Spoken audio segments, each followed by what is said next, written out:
Friends, આજે હું share કરીશ તમારી સાથે સૂકી તુવેરની ઢોકળી બનાવવાની રેસીપી. તો આગળ મેં અહીંયા તુવેરથી સૂકી તુવેરને સરસ એવી પલળી ગઈ છે. હવે ધોઈને આપણે બાફી લઈશું.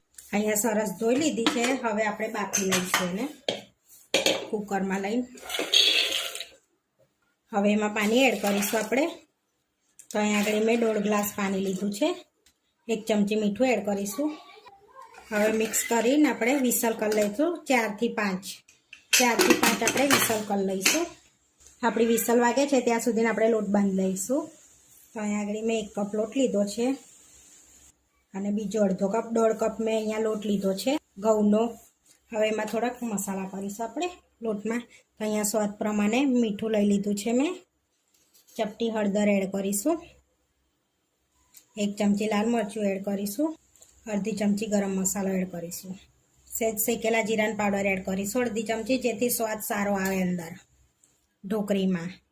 હવે તેલ એડ કરીશું. 2 ચમચી તેલ લઉં છું મેં અહીંયા આગળ. હવે બધું સરસ મિક્સ કરી લઈશું આપણે.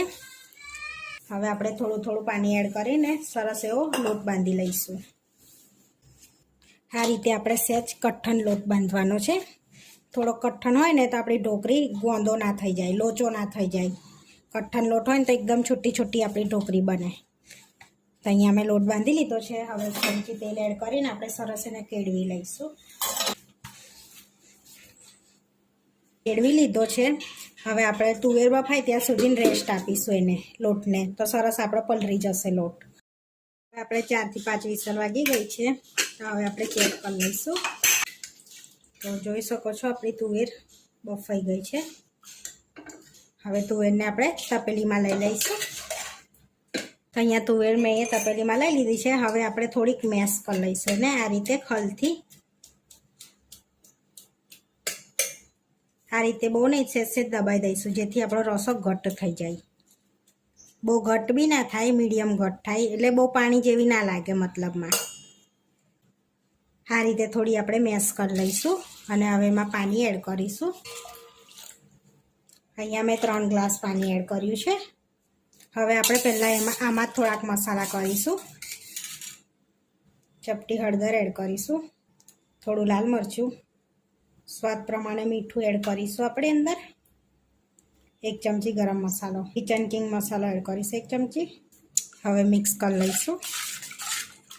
અહીંયા આપણે આ ઢોકળીને ખાટી મીઠી બનાવવાની છે તુવેરની. લીંબુનો રસ એડ કરીશું આપણે.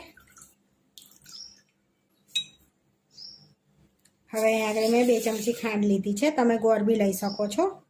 હવે મિક્સ કરીને આપણે પહેલાં એક વઘાર તૈયાર કરી લઈશું અંદર એડ કરવાનો. હવે વઘાર કરવા માટે આપણે વઘાર્યામાં 3 ચમચી જેવું તેલ લઈ લઈશું. હવે તેલને ગરમ થવા દઈશું. તેલ ગરમ થઈ ગયું છે. 1 ચમચી રાઈ એડ કરીશું. 1 ચમચી જીરું એડ કરીશું. ચપટી હિંગ એડ કરીશું અને આદુ લસણ મરચાં એડ કરીશું, જેથી ટેસ્ટ સરસ આવશે આપણો ઢોકળી. અને મિક્સ કરી લઈશું. કઢી લીમડો એડ કરીશું એમાં આપણે. હવે આપણો વઘાર રેડી છે. હવે આપણે ઉતાર લઈશું નીચે. હવે એડ કરી દઈશું.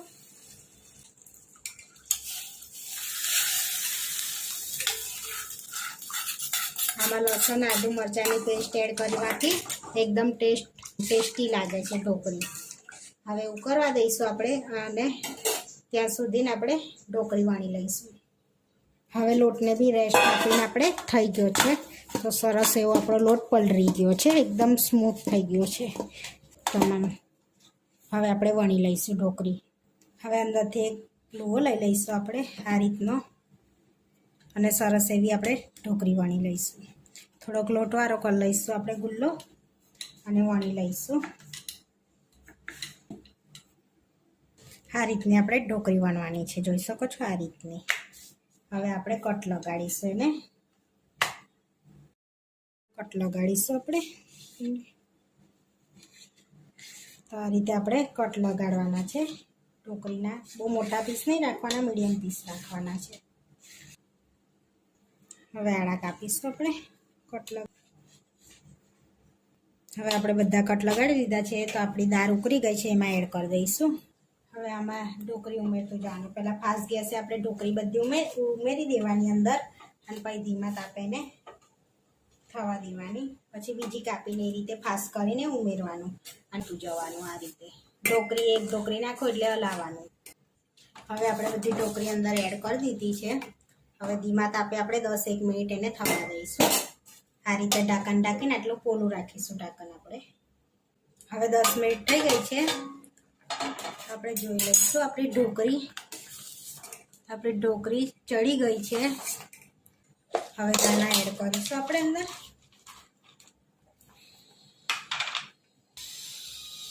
હલાવી લઈશું હવે અને આપણી ઢોકળી બનીને રેડી થઈ ગઈ છે. હવે આપણે સર્વ કરી લઈશું. ગેસ બંધ કરી દઈશું અને હવે આપણે સર્વ કરી લઈશું. હવે ઉપરથી ધાણા એડ કરીશું થોડા આપણે.